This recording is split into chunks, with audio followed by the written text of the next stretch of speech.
सुग्रीवमित्रं परमं पवित्रं सीताकलत्रं नवमेघगात्रं कारुण्यपात्रं शतपत्रनेत्रं श्रीरामचन्द्रं सततं Namami. If one has to examine the reason behind the continued appeal of Ramayana, they probably will come out with only one answer. That is, Ramayana is appealing to people even today because it talks to them directly.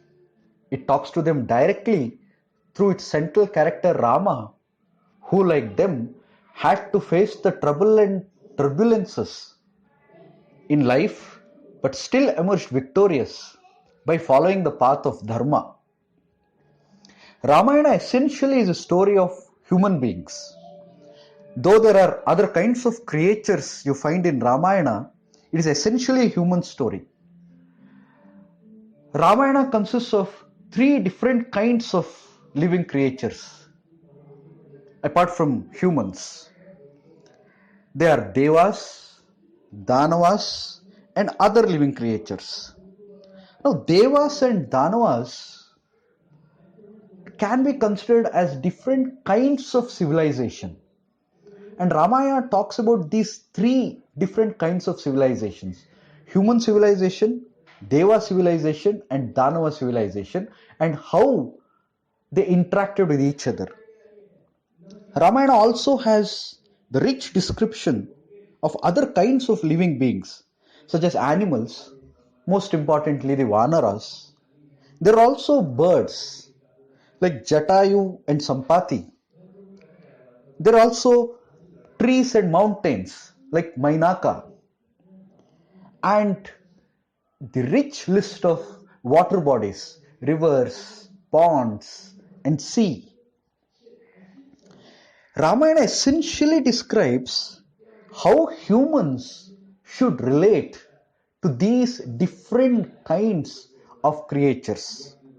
Of course, man's relationship with land is also discussed in great detail.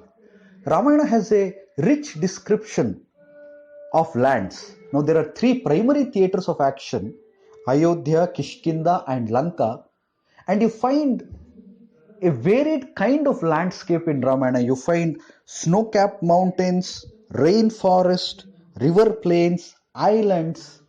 So essentially, Ramayana speaks to each individual even today because it covers the richness of human life and how humans should relate to different kinds of living organisms and land.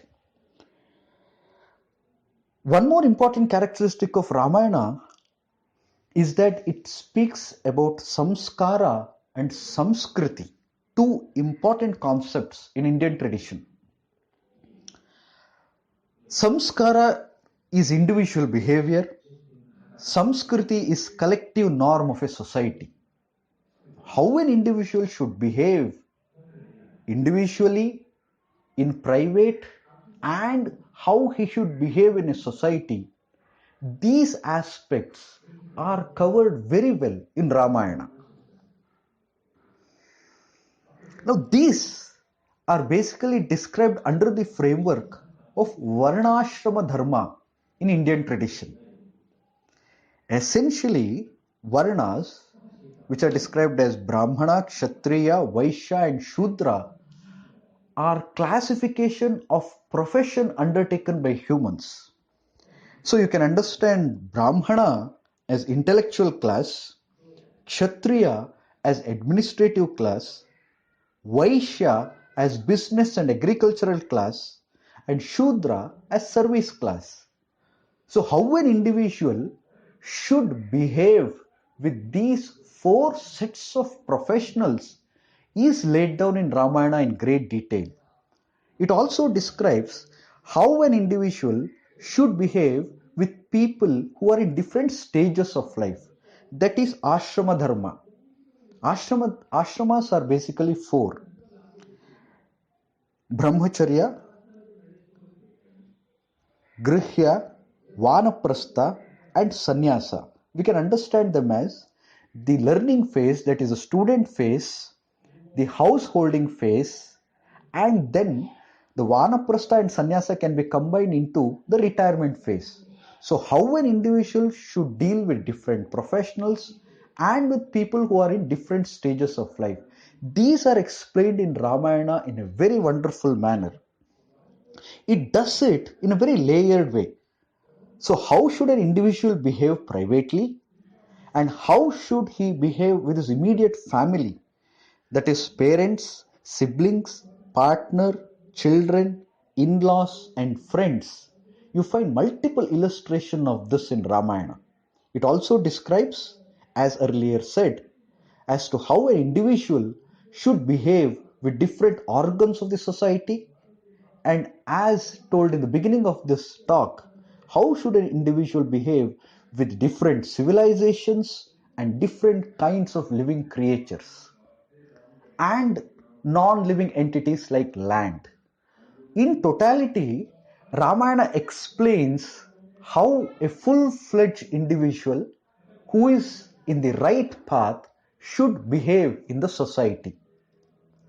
Ramayana does give through multiple examples of the problems and conflicts an individual will encounter in his daily life and tries to give a solution through Shastras in a very wonderful manner. That is the reason why Ramayana is still relevant today. स्वस्ति प्रजाभ्यां परिपालयन्तां न्यायेन मार्गेण महिं महिषाः गो ब्राह्मणेभ्यः शुभमस्तु नित्यं लोकाः समस्ताः सुखिनो भवन्तु.